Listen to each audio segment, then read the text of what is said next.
지난달 2월 3일에 세계 권투 역사에서 가장 유명한 선수였던 무하마드 알리가 세상을 떠났습니다. 스포츠 일러스트레이티드 잡지가 스포츠맨 오브 더 센츄리, 20세기 최고의 스포츠맨으로 뽑았던 그는 캐시어스 클레이라는 본명으로 1960년도 로마 올림픽에서 금메달을 따낸 뒤에 자신이 신봉하던 이슬람교에서 이름을 따서 무하마드 알리라는 이름으로 개명을 하고 그 이후는 그 이름으로 활약을 하면서 몸무게 200파운드가 넘는 헤비급 선수로서는 상상할 수 없는 나비같이 날아서 벌같이 쏜다라는 그 특유의 권투 스타일로 단 한 번도 지지 않고 전승무패의 전적을 자랑하면서 승승장구하면서 세계 권투 WBA 헤비급 챔피언의 영광을 누려왔습니다. 그러다가 1971년 3월 8일에 그는 그 생애 처음으로 한 권투 선수에게 무참하게 패배하게 됩니다. 뉴욕 메디슨 스퀘어 가든 권투 경기장에서 열렸던 The Fight of the Century, 20세기 최고의 권투 경기라고 극찬을 받았던 그 경기에서 알리를 처음으로 링 바닥에 때려눕혔던 사람은 조 프레이저라고 하는 권투 선수였습니다. 아마 제 나이 되시는 이상 되시는 분들은 다 기억하실 것 같아요. 이 조 프레이저라고 하는 권투 선수는 참 특이한 자세로 권투하는 사람이었습니다. 권투 글러브로 양쪽 얼굴을 커버하고 그리고 상체를 굽힌 채 계속 위아래로 움직이면서 상대방의 그 주먹을 피하면서도 집요하게 상대방 쪽으로 파고들어서 공격하는 그런 선수였습니다.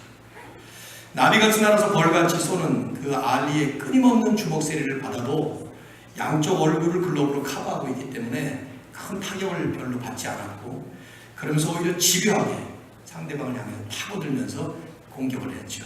결국 마지막 15회전에서 그때까지 무패를 자랑했던 알리는 이 조 프레이저 선수의 레프트 훅 한 방에 링바닥에 그만 무너져 버립니다. 물론 금방 일어나긴 하지만 결국 그 시합에서 알리는 처음으로 패배를 하죠. 저는 고등학교 3학년 때인가 그 경기를 동네 사람들하고 같이 모여서 TV로 봤던 기억이 납니다. 어떻게 보면 성경이 말씀하고 있는 우리 그리스도인들의 영적 권투라는 것은 마치 알리를 때려눕힌 이 조 프레이저 선수처럼 하는 것을 의미하는지도 모르겠습니다. 끊임없이 우리를 넘어뜨리려고 몰아붙이는 그 사단의 공격에 뒤로 물러서거나 도망을 치는 게 아니라 오히려 제대로 맞붙어서 싸우기 위해서 우리 자신을 철저하게 영적으로 커버하면서, 그러면서 오히려 적극적으로 상대방을 향해서 공격함으로써 우리의 영적 전투의 상대를 때려눕히는 것이죠. 뭐냐하면 성경이 말씀하는 영적 전투라는 것은 그리스도인들에게 있어서는 피할 수 있는 싸움이 아니기 때문이고, 그래서 죄의 유혹으로 우리를 끊임없이 유혹하고 간교한 계략으로 우리를 정말 교묘하게 넘어뜨리려고 쉼없이 집요하게 공격해오는 마귀의 세력에 우리는 그리스도인으로서 더 든든히 무장하고 더 적극적으로 싸워서 그를 이겨야 하기 때문입니다. 저는 지난 2주간 말씀 속에서 에베소 6장 10절 이하의 사도 바울이 마지막 에베소서의 결론이며 마치 그 클라이막스처럼 이 절정의 말씀을 하는 중요한 포인트를 두 가지로 말씀을 나눴습니다. 첫째는 우리 그리스도인의 삶은 눈에 보이는 싸움이 아니고 보이지 않는 하늘에 있는 악령들을 상대하는 치열한 영적 전투다 하는 것이고요. 또 하나는 그런 싸움을 이기기 위해서는 내 힘으로 할 수 있는 것이 아니라 하나님의 전신갑주를 입어야 한다 하는 말씀을 나눴습니다. 우리가 읽었던 이 본문의 10절을 보시면 첫 번째 그 말씀이 다 담겨져 있어요. 너희가 주 안에서와 그의 힘의 능력으로 강건하여지고, 우리말에 거기서 이렇게 연결이 되다 보니까 뚜렷하지 않은데 사실은 명령형으로 끊어주면 좋습니다. 너희는 주 안에서 강하라. Be strong in the Lord. 주 안에서 강해야 한다. 또 in His mighty power. 그의 능력 있는 강력한 그 힘 속에 강해야 된다.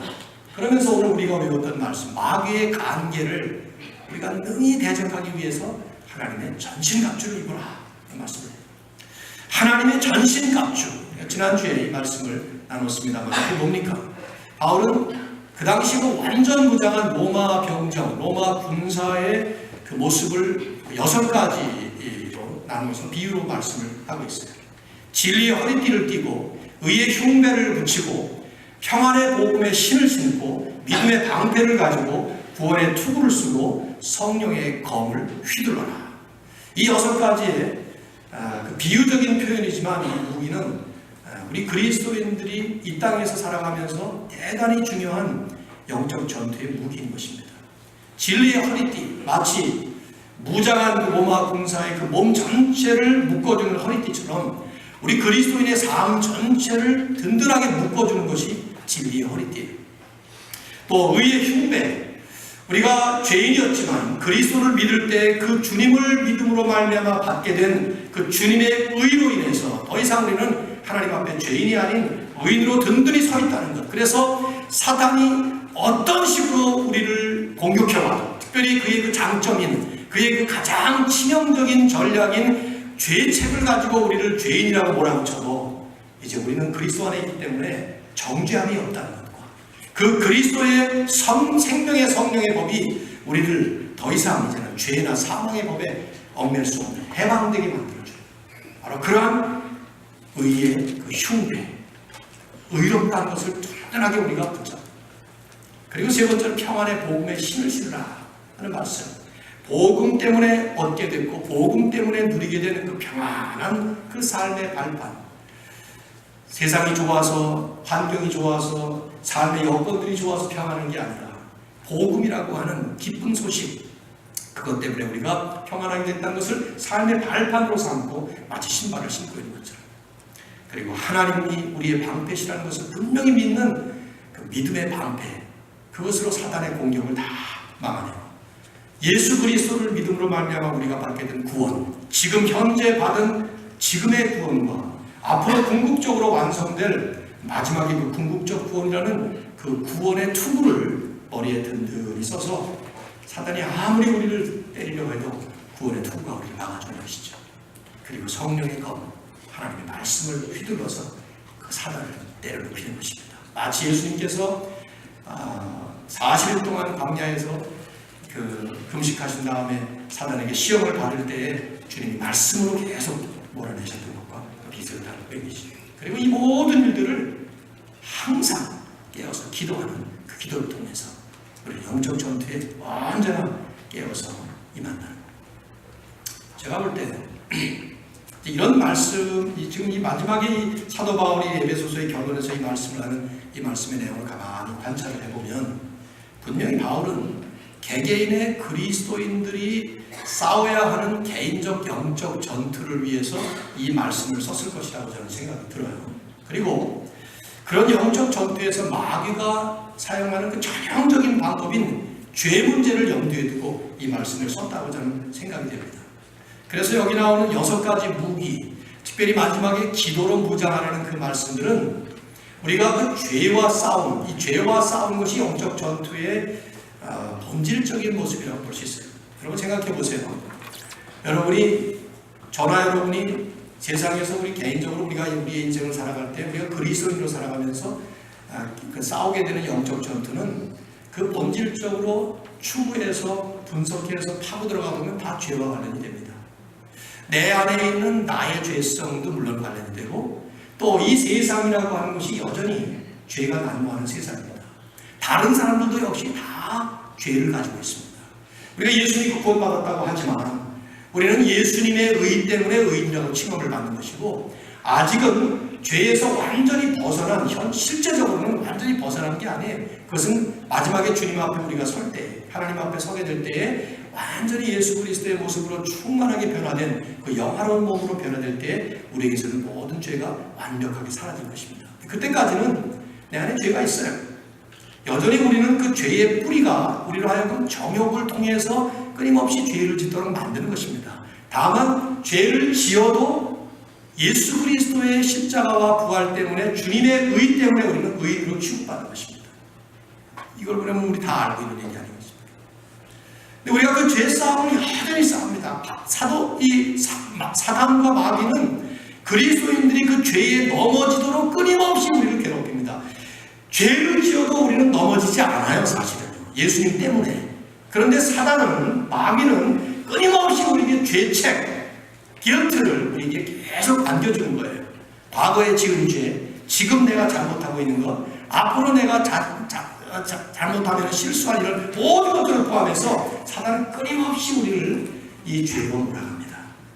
그러다가 보면 또 우리는 우리 안에 있는 죄가 발동돼서 거기에 결탁을 해서 넘어지기도 합니다. 그래서 주님은 시험에 들지 않도록 깨어 기도하라 하는 말씀을 하셨죠. 분명히 이 말씀들은 우리의 개인적인 영적 전투에서 특별히 그 죄와의 싸움을 통해서 사단과 싸우는 그런 영적 전투의 현실을 보여주고 있어요. 근데 이제 좀 더 깊이 묵상을 해보면 바울이 에베소 교회에 이 편지를 보낼 때 가진 그림, 그리고 지금 이 편지를 마감하는 결론 말씀을 하면서 바울이 다루고 있는 영적 전투의 그림은 성도들 개개인이 싸워야 되는 개인적 차원을 넘어섭니다. 어디까지? 궁극적으로 공동체적인 교회적인 영적 전투를 말씀하고 있는 것입니다. 에베소서 전체가 사실은 교회론이라고 말씀드렸어요. 그렇죠? 그러니 당연히 마지막 결론 부분에서도 교회론을 염두에 두고 말씀하실 거라는 가정을 할 수가 있지만, 특별히 말씀을 가만히 묵상해보면 분명히 그 그림이 역력합니다. 그래서 이제 오늘 우리가 잠깐 살펴볼 19절 20절 말씀 보면 먼저 18절 하반절을 보세요. 어떤 말씀으로 18절 마지막에 마감을 합니까? 여러 성도를 위하여 구하라, 이런 말씀이 있죠. 거기 여러 성도라는 말은 조금 번역이 잘못된 번역이에요. 모든 성도라고 번역해야 합니다. 헬라어의 그 여러라는 말, 거기에 해당되는 말은 파스라는 말인데 그 말은 ALL, all이라는 말이에요. 혹은 every, 모든 성도들을 위해서 구하라. 즉 이 그림은 어떤 그림이냐면, 지금 여러분들이 지금 이 말씀을 보면서 내가 모든 성도들을 위해서 기도하는 거예요. 물론 이름을 다 일일이 들어서 기도 못하죠. 나 지금 하이티로 나가는 이분들을 위해서 기도하고, 말레이시아에서 소수지만은 핍박을 받으면서 신앙생활하는 그분들을 위해서 기도하고, 또 댄더건 선교사님을 위해서 기도하고, 이름도 알지 못하고 일일이 다 부르지도 못하지만 온 세상 모든 민족들을 향해서 하나님의 영광을 펼치기를 원하실 때에 그곳에서 하나님의 말씀을 들고 복음을 가지고 싸우는 모든 영적인 전사들을 위해서 기도하는 것입니다. 서로 기도하는 거예요. 좁게 얘기한다면 임마누엘 교회는 교회 안에서 성도들이 기도하는 것이죠. 그러면서 사도 바울은 19절과 20절에 특별한 말씀으로 이 말씀을 마감하고 있어요. 자, 여러분이 한번 읽어주세요. 19절 20절입니다. 시작.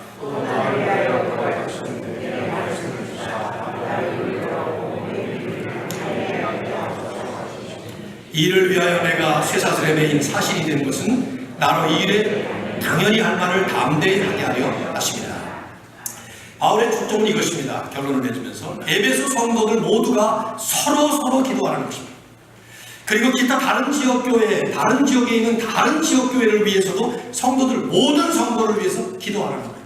여러분, 종종 어떤 목사님들이 축도하실 때 보면 이 세상에 있는 모든 사람들을 축도한다는 식으로 그렇게 축도하실 때 저 목사님 뭐 자기 교회나 축도할 것이지 뭐 저렇게까지 기도하나, 그런 생각이 들 수도 있지만 그러나 사실은 그게 옳은 기도예요. 우리의 기도는 모든 성도를 위해서 기도해야 돼요. 우리가 알지 못하는 모든 사람들을 위해서 기도해야 됩니다. 그런 얘기를 하는 거예요. 그러면서 사도 바울은 자기 자신의 지속적인 사역을 위해서 기도해달라고 부탁을 하고 있어요. 이게 공동체 그림이에요. 특별히 공동체적인 전투의 그림입니다. 하나님의 성도들, 그 성도들이 있는 하나님의 교회들을 향해서 끊임없이 공격을 가하고 있는 영적 세력들에 대해서 모든 성도들은 서로 함께 완전무장한 그리스도의 군사들이 되는 것이고, 그래서 서로 함께 항상 깨어서 서로를 위해서 기도하면서 특히 복음을 위해, 이 복음을 전하기 위해서 담대하게 나가서 싸우는 그런 교회의 모습, 그런 영적 전투의 모습을 여기서 말씀을 하고 있는 거예요. 성도들 개인적인 삶을 죄로 회방하면서 궁극적으로는 복음을 회방하고 하나님 나라가 완성되는 것을 방해하는 이 마귀의 간교한 계략에 대해서 온 성도가 한 사람도 빠짐없이 개인적으로 뿐만 아니라 공동체적으로 영적으로 철저하게 깨어있고, 그리고 완전한 무장을 하면서 영적 전투의 싸움을 담대하게 싸워나가는 것을 사도 바울은 촉구하고 있는 것이죠. 특별히 바울이 부탁하는 것은 주님께서 맡겨주신 그 사명을 끝까지 담대하게 감당해 나갈 수 있도록 부탁을 하고 있습니다. 내게 말씀을 주사 나로 입을 열어 복음의 비밀을 담대히 알리게 하옵소서. 이 일을 위하여 내가 쇠사슬에 매인 사신이 된 것은 나로 이 일에 당연히 할 말을 담대히 하게 하려 하십니다. 이 담대히라는 말을 2번이나 강조를 하고 있어요. 그러면서 담대하게 복음의 비밀을 알릴 수 있도록 그렇게 기도해달라. 바울은 자기 자신을 위해서 기도해달라는 말씀하는 것 같지만 사실은 에베소 교회 전체가 다 여기 동참을 하는 것을 촉구하는 것입니다. 즉 모든 영적 전투에서 마귀의 주 목적은 복음의 비밀을 담대히 전하지 못하도록 방해하는 것입니다. 그렇기 때문에 모든 영적 전투에서 그리스도인들의 주 목표는 그 사명을 담대하게 감당할 수 있도록 나아가는 거예요. 한마디로 개인적으로나 교회 공동체적으로 이 주님이 맡기신 이 복음의 사명을 감당하기 위해 우리는 개인도 그렇고 교회 공동체도 힘있게 담대하게 영적 전투에 임하게 되는 것이죠. 이 말씀을 지금 이미 2번이나 함께 나누었고 오늘 이제 결론으로 제목으로 제가 담대한 그리스도의 군사들이라는 제목을 썼습니다. 그 이유가 있기 때문에 이 전체 본문이 우리에게 그려주는 뚜렷한 그림이 있습니다. 그건 군대의 모습이에요. 여러분 한번 간단하게 질문해 보시면서 말씀을 정돈해 보십시오. 개인적으로 여러분이나 저나 그리스도를 믿고 예수 믿고 구원받은 사람으로 이 땅에서 살아갑니다. 사실은 이 땅이 우리의 번적지가 아닙니다. 우리의 본향은 히브리서 11장에 나오잖아요. 더 나은 본향이라는 표현이 나옵니다. 어디입니까? 하나님 나라가 완성되는 날 우리가 들어가게 될 거기죠. 저희 어머님은 지난 주에 96세를 마감하시면서 그 본향으로 가셨어요. 훨씬 더 좋은 곳으로 가셨어요. 비교할 수 없는 좋은 곳으로 가셨습니다. 말씀드린 것처럼 80이 넘으시면서 몸이 자꾸 쇠해지시니까 너무 힘도 드시고 본향을 사모하는 마음도 커지시고 그러면서 계속 기도하신 것이 언제나 그저 눈을 뜰 때 천국에서 눈을 뜰 수 있도록 그냥 잠자다 가시면 좋겠다. 정말 그러다가 가셨어요. 한 3일 동안 주무시다가 가셨는데 우리가 이 땅에서 사는 삶의 의미가 뭔가 여러분 한번 생각해 보세요. 예수 믿고 구원받았으면 차라리 그렇게 가는 것이 그게 정상이고 그게 훨씬 우리에게 좋은 거예요. 저는 이번에 그 장례식에서 집례하시는 목사님 우리 동생네 교회였는데 제가 이제 대표로 인사를 하면서 그런 얘기를 했습니다. 저도 천국을 사모하지만 부모님들이 다 가 계시고 이제 천국을 더 빨리 가야 되겠다는 소망이 커졌습니다. 그런 얘기를 했더니 그 목사님도 나오셔가지고 죽게는 1000년이 하루 같으니까 하루를 살아도 1000년처럼 사실 겁니다. 이런 얘기를 또 위로를 하셨는데 여러분 생각해 보십시오. 여러분이나 저나 뭐 때문에 이 땅에서 이렇게 고생을 합니까? 뭐 때문에 영적 전투를 합니까? 생각해 보세요. 가만히 생각해 보십시오. 거기 이유가 있거든요. 분명한 이유가 있어요. 우리가 그렇기 때문에 이 땅에서 살아가는 개인적인 성도로서 어떤 모습으로 살아가야 되느냐, 또 우리 성도들이 함께 모인 교회 공동체가 어떤 모습이 되어야 될 것이냐, 여러분 한번 그림을 그려보세요. 이것이 교회론이에요. 사실 사도 바울이 그리고자 하는 그 교회론의 마지막 퍼즐 조각을 딱 끼우는 것입니다. 그 그림이 뭐냐 하는 걸 보셔요. 에베소 1장부터 시작해서 6장까지 오는 동안에 바울은 많은 얘기를 했어요. 하나님께서 우리를 창세전에 선택하셔서 우리가 구원받은 백성이 됐다는 것, 또 그런 우리를 하나님께서는 이방과 유대인을 하나가 되게 하셔서 담을 허물어 버리시고 원수의 담이 아닌 이제는 서로 사랑하는 공동체가 됐다는 것, 사명을 받은 공동체, 이런 많은 얘기들을 쭉 하시면서 마지막 부분에 와서 결론을 맺는 모습이 오늘 우리가 맺는 이 결론의 모습이라는 것이죠. 교회가 어떤 모습이 되어야 됩니까? 교회는 병원 같은 곳이 되어야 돼요. 치유가 일어나야 되니까. 또 교회는 식당 같은 곳이 되어야 됩니다. 영적인 양식을 공급받기도 하고 또 주기도 하니까. 교회는 학교 같은 곳이 되어야 돼요. 영적 진리를 깨닫고 가르치고 배우는 곳이니까. 교회는 가정 같은 곳이 되어야 됩니다. 영적인 나눔이 풍성하게 나눠지는 곳이 되어야 되니까. 그러나 성경이 말씀하는 교회, 성경이 말씀하고 있는 성도의 그림은 거기서 끝나지 않습니다. 분명히 교회의 머리 되시고 우리 삶의 주관대 되시는 예수 그리스도께서 그리시는 성도의 삶의 그림, 그리고 교회 공동체의 그림은 그것은 군사의 모습이에요. 군대의 모습입니다. 담대하게 그리스도의 군사가 돼서 나의 삶의 현장에서 끊임없이 펼쳐지는 영적 전투에서 승리를 선포하는, 그리고 그런 군사들이 모여서 함께 훈련하고 준비해서 서로 상처 입은 사람은 치유해주고 또 부족한 부분이 있으면 채워주고 그러면서 다시 재무장시켜서 세상을 향해서 영적 전투를 향해 힘차게 발걸음 옮기는 그런 영적인 군사들의 모임, 군대의 모습이 이게 교회의 그림입니다. 여러분, 우리가 참 교회의 그림, 성도의 삶의 그림을 볼 때 주님께서 세상을 살아가는 그리스도인들에게 하신 말씀들을 종합해 볼 필요가 있어요. 예수님이 제자들을 뽑아내실 때 제자들에게 하셨던 공통적인 말씀은 한마디였어요. 너희는 사람을 낳는 어부가 되어라. 그 말씀이었어요. 그렇죠? 우리는 이것을 전도에다 쓰기도 하고 그러잖아요. 사람을 낳는 어부가 무슨 말입니까? 단순히 뭐 복음 가지고 와서 전해서 그런 뜻 아닙니다. 이 말씀은요, 주님이 하시는 말씀을 보면 비유를 쓰시면서도 반어법을 많이 쓰셨어요. 아이러니를 많이 쓰신 거예요. 그래서 반대로 그걸 쓰신 거죠. 어부들은 산 고기를 잡아가지고 죽여서 먹습니다. 그런데 사람을 낳는 어부는 죽은 사람을 살려서 그 사람을 회복시키는 일이 그 사람을 낳는 어부에 하는 일이에요. 주님이 반어법을 쓰신 거거든요. 그러니까 죽은 사람, 죽은 세상에, 그래서 잃어버린 영혼들에게 복음을 증거하는 그 치열한 영적 전투가 벌어지고 있는 곳에 가서 사람을 낳는 어부가 되라는 것이죠. 거기는 정말 치열한 영적인 싸움이 있는 거예요. 또 세상의 소금이다, 세상의 빛이다, 이런 표현을 쓰셨는데, 소금이라는 것은 2000년 전에 어떤 음식, 그것을 썩지 않게 만드는 방법은 소금을 절이는 것밖에 없습니다. 이 유일한 방법, 갈릴리에서 고기를 잡으면 그 고기를 육로로 해서 많은 육지에 그걸 배포해야 되는데, 그럴 때 썩지 않도록 만드는 방법은 소금에 절이는 방법밖에 없어요. 그게 딱 유일한 방법이었어요.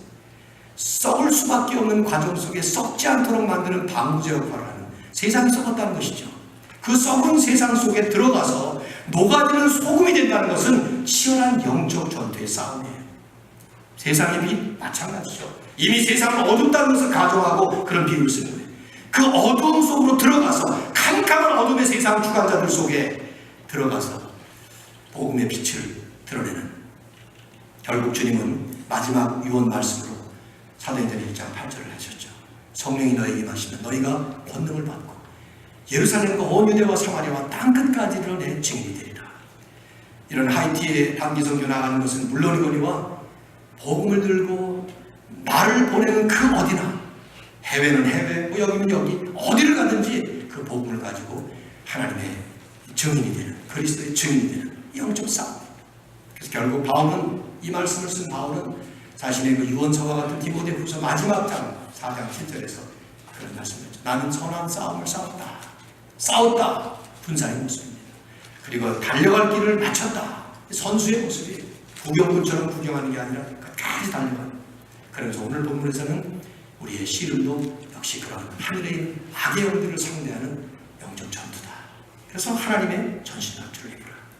여러분, 이런 말씀들은요, 우리 개개인의 성도들이나 또 교회 공동체가 단순히 영적으로 치유받고 영적 양식을 공급받고 영적인 성장을 위해서 양육받고 영적인 교제를 나누고 거기서 끝난다는 것이 아니라는 것을 분명히 말씀하고 있어요. 거기에서 출발하는 것이죠. 담대하게 자기 사명을 위해서 살아가는 그리스도의 군사로, 그리고 그런 군사들이 모인 하나님의 능력 있는 거룩한 군대로 힘있게 영적 전투에 나가는. 물론 이 과정 속에 상처 입는 일이 일어나기 때문에 치유는 반드시 해야죠. 또 아직 미성숙한 우리들의 모습을 보면서 배우며 성장하는 양육도 있어야 되고요. 지속적인 영적 공급이 필요합니다. 영의 꼴을 먹고, 그리고 서로 품어주고 위로하고 격려하고 나눔이 반드시 필요합니다. 심지어는 잘못된 길을 가는 지체가 있다면 그것을 바로 바른 길로 갈 수 있도록 따뜻한 사랑의 지도 편달과 채찍이 필요하기도 합니다.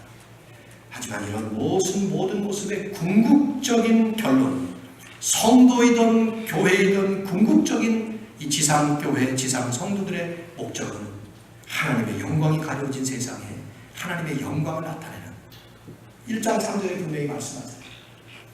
그리고 치열한 영적 전투를 그래서 감당해 나가는 하나님의 군사로 서는. 그렇기 때문에 교회 사이즈가 전혀 상관이 없어요. 크면 항공모함이 되는 것이고 작으면 유보트가 되는 거예요. 제 말이 아닙니다. 그것은 후안 칼로스 올티즈라고 하는 사람이 쓴 제자입니까? 라는 책 속에서 그분이 첫 번째로 했던 비유입니다. 교회는 유람선이 아니라 군함이다 라는 말을 했어요. 항공모함과 같은 큰 사이즈의 그런 배지만 유람선은 노는 게 목적이에요. 즐기는 게 목적입니다. 그리고 그 안에서 쉬는 게 목적입니다. 그렇지만 비슷한 사이즈를 가진 항공모함은 쉬기도 하고 놀기도 하고 즐기기도 하지만 나눔도 있고 말이죠. 먹기도 하고 말이죠. 그러나 어디까지나 영적 전투를 위해서 훈련하고 준비하고 때가 되면 출동하는 그런 배인 것이죠. 작은 배도 낚싯배가 있는가 하면 유보트와 같이 작은 배지만 기가 막히게 전쟁에 쓰임을 받는 배가 있는 거죠. 이게 참 오늘날 우리에게 너무 소중한 교훈이라고 생각돼요. 특별히 오늘 현대교회, 현대를 살아가는 저와 여러분들이 말이죠. 아마 여러분도 공감하실 거라고 생각돼요. 제가 볼 때 이 현대를 살아가고 있는 우리들, 또 현대 교회들은 진정한 의미에서의 올바른 성경적 전투성을 아주 많이 상실하고 있다고 생각돼요. 올바른 성경적 전투성, 치열한 영적 전투가 벌어지고 있다는 사실조차 느끼지 못하고 살아가고 있는 성도들도 참 많이 있다는 생각이 듭니다. 그래서 매일매일의 삶이 그냥 눈에 보이는 것, 혈과 육을 상대하는 그런 것이라고 나이브하게 믿고 살아가는 그런 모습이 참 많습니다. 여러분, 얼마나 여러분의 삶 속에서, 우리의 삶의 현장에서 영적 전투가 치열하게 벌어지고 있다는 것을 절감하고 사시나요? 사실 모든 것이 우리의 영적 전투 현장이라고 생각해도 과언은 아닙니다. 나 혼자 있어도 마찬가지예요. 혼자 있어도 죄와 싸웁니다. 어떤 생각이 내게 떠오를 때 그 생각과 싸우는 것도 역시 영적 전투입니다. 두 사람만 모이면 부딪히기 시작합니다. 죄인과 죄인이 만나니까. 교회도 마찬가지예요. 근데 그때 그것은 단순한 인간관계, 대인관계의 기술이 부족해서 그런 일이 일어나는 것만은 아닙니다. 그런 것도 있겠죠. 근본적으로 들어가면 영적 전투입니다. 사업의 문제, 건강의 문제, 우리가 하고 있는 모든 일들, 하루 24시간, 일주일, 7일, 1년 365일 한순간도 우리를 그냥 놔두지 않고 끊임없이 넘보고 있는 하늘에 있는 악한 영들이 저희를 넘어뜨리려고 호시탐탐 기다리고 있죠. 근데 우리는 잘 몰라요. 잘 못 느낍니다. 안타깝죠. 그래서 이런 말씀이 우리에게 필요한 거죠. 또 혹시 영적 전투를 싸우면서 살아가면서도 그 전투 속에서 당하는 어쩔 수 없는 상처가 있어요. 저도 엊그저께 뭘 하나 하다가 손을 막 찔려가지고 좀 대단히 아팠는데 뭐 그런 것도 다 상처 아니겠어요. 한번 뭐 그런다고 죽긴 합니까? 별거 아니죠. 그런데 아파요. 굉장히 아픕니다. 그런 상처, 아픔, 심지어는 그런 것들이 우리로 하여금 우리 안에서 만드는 패배감 때문에 우리는 교회 공동체를 모일 때에도 마땅히 누려야 될 그 승리의 쾌거라든가 기쁨의 축제 같은 것들을 마땅히 누려야 되는데 잘 누리지 못하는 기색이 역력합니다. 제가 가장 안타깝게 생각하는 것은 교회 공동체 안에 종종 일어나고 있는 많은 다툼들을 보면 우선 대상이 잘못된 다툼이에요. 성도들은 서로가 함께 힘을 합해야 될 전우들이에요. 영적 전투의 대상은 어디에 있는가 하면 진정한 교회 밖에 있습니다. 사단이라고 하는 존재. 다음 주에 이 말씀을 좀 더 성경적으로 한번 찾아보려고 하는데요. 이 존재가 어떤 존재인가?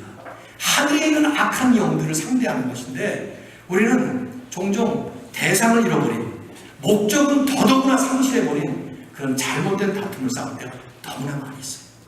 서로 협력하고 서로 동역하면서 서로 힘을 합해야 될 전우들끼리 총을 같이 쏘아대고 화살을 쏘아대는 일이 상당히 많이 일어납니다. 그 과정 속에 받지 말아야 될 불필요하고 무의미한 상처를 엄청 받죠. Friendly Fire라고 하는 책이 있어요. 누가 저자인지 제가 잊어버렸습니다만은 그 베트남 전쟁 종군 기자였습니다. 이분이. 근데 베트남 전쟁을 따라다니면서 쭉 살펴보고 나서 나중에 전쟁이 끝난 다음에 책을 썼는데 실탄에 총탄에 죽은 사람도 있지만 우군의 포화에 죽은 사람들이 엄청 많다는 거예요. 그 정글 속에 들어가 있을 때 그냥 위에서 공습을 내리고 그럴 때 소위탄 같은 걸로 그냥 정글을 불바다로 만들어 버렸는데 미군이 쏘아댄 포화와 총탄에 미군이 죽은 거예요. 저는 그 얘기를 그 책에서 보고 나서는 참 복회 30년 저정을 해오는 동안에 이런 엉뚱한 일들이 엄청 많이 일어나고 있는 것을 목격도 하고 경험도 하고 그랬어요. 함께 힘을 합해서 서로 세워주고 서로 밀어주고 서로 끌어줘도 시원치 않을 이 무서운 영적 전투의 현실 속에 서로가 서로를 향해서 쏘아대고 또 아프게 상처를 내는 그런 참 무의미할 뿐만 아니라 어리석은 잘못된 영적인 싸움이죠. 교회가 진리에는 물론 싸워야 돼요. 그러나 진리가 아닌 이상 교회는 하나님의 군사들이 모인 군대예요. 이 안에서 오해도 있을 수 있고 다툼도 있을 수 있지만 서로가 힘을 합해서 진정한 영적 전투의 싸움의 대상인 사단을 향해서 복음을 들고 담대하게 나갈 수 있는 그런 그리스도의 군사, 그리스도의 군대로 거듭날 수 있게 주님의 이름으로 축원합니다. 이만을 교회는 48년 동안 이 영적 싸움을 싸운 교회입니다. 사랑하는 성도 여러분들은 지금도 싸우고 계시고 앞으로도 이 싸움을 싸울 거예요. 근데 이 싸움에서 오늘 말씀을 결론을 내면서 또 한 번 강조하고 싶은 것은 우리가 기억할 것은 이 싸움은 이미 2000년 전에 십자가에서 우리 주님께서 승리를 선포하신 싸움이에요. 이미 싸움을 끝났다고 내가 세상을 이겼노라 사망 권세를 이기셨다는 이 흔한 표현처럼 바울이 고린도전서 15장에서 이 부활을 얘기하면서 그 사망의 권세를 이기심으로 말미암아 사망아 네가 쏘는 것이 어디 있느냐 하는 그 말씀, 더 이상 사단이라고 하는 존재가 최악의 강력한 초강력 무기를 가지고 여러분이나 저를 공격해온다 하더라도 또 교회를 공격해온다 하더라도 절대로 그는 이길 수 있는 싸움을 싸우는 게 아니에요. 이 싸움은 이미 끝났습니다. 그런데 신묘막측한 하나님의 섭리 가운데 하나님은 이 싸움에 우리 보고 나가서 더 싸우라고 말씀하는 거예요. 그 싸움은 이기라고 하는 싸움이 아니에요. 이미 이긴 승리의 깃발을 꽂으라는 것과 마찬가지예요. 마치 함대에서 지난번에도 말씀드렸잖아요. 함포소화격을 해서 다 이겨놓은 싸움에 가서 고지에 가서 승전기 꽂아라, 깃발 꽂아라 할 때 가는 동안에 사단이 깔짝깔짝 하면서 여기 찌르고 저기 찌르고 하면서 불화살을 쏘아대고 그런 짓을 하는 것이죠. 그러나 우리의 싸움은 이미 이긴 싸움이에요. 하지만 만만하게 볼 일은 아니라 이 말이죠. 아파요. 괴롭습니다. 엄청 힘이 듭니다. 여러분 여기다가 바늘로 쿡 찌를 때 그 찌른다고 죽습니까? 내 손에다 바늘을 20바늘을 찔러도 아마 안 죽을 거예요. 그렇죠? 그렇지만 무지하게 아파요. 그것이. 그 아픈 체험을 하는 것이 그리스도인이 이 땅에서 사는 거예요. 하나님이 도대체 왜 이런 일을 하시나 우리가 이해할 수가 없어요. 예수님이 십자가에 못 박히셔서 아프시니까 니들도 아파봐라 그러는 건 아닐 거예요 분명히. 근데 우리 아파요. 대단히 아파요. 근데 그럴 때마다 우리는 이 싸움은 이긴 싸움이라는 것, 그리스도께서 승리를 완벽하게 선포하신 싸움이라는 것, 우리가 하는 그 승전기 가지고 복음의 승리를 선포하는 것이죠. 그래서 그 승리자이신 주님의 이름을 높여드리는 거예요. 그럴 때 때가 되면 하나님은 이 모든 일을 다 정돈하셔서 완성된 하나님의 나라를 이루시고 완벽한 승리를 선포하실 거예요. 사단은 저 먼 밑바닥이 없는 바람레스 피트 무적행으로 던져버리실 것이고. 사랑하는 성도 여러분, 영적 싸움에서 승리하시기를 주의 이름으로 축원합니다. 나 혼자 힘으로 못해요. 주님과 함께 그 안에서, 주님 안에서, 그리고 in His mighty power 주님의 능력으로 승리하시기를 주의 이름으로 축원합니다. 제가 한번 기도하겠습니다. 하나님, 오늘도 이 거룩한 주일에 주님 앞에 나와서 이렇게 예배드리며 하나님을 찬양할 수 있도록 저희들을 축복하시고 불러주신 것을 진심으로 감사합니다. 이제 우리가 주님 앞에 이 승리의 귀한 회고를 부르면서 하나님의 영광을 드러내는 복음을 붙잡은 그리스도의 군사로 서서 다시 세상이라는 영적 전투 현장을 향해서 달려나갈 때 하나님의 전신갑주를 입게 하시고 성령으로 충만케 하시고 예수 그리스도 안에서 이미 우리에게 주신 그 승전기를 가지고 하나님의 영광을 나타낼 수 있도록 담대한 그리스도의 군사로 살아갈 수 있도록 인도해 주시옵소서. 주의 거룩한 영광이 우리 교회 안에 그렇게 충만히 임하기를 간절히 바라고 예수 그리스도의 이름으로 기도합니다.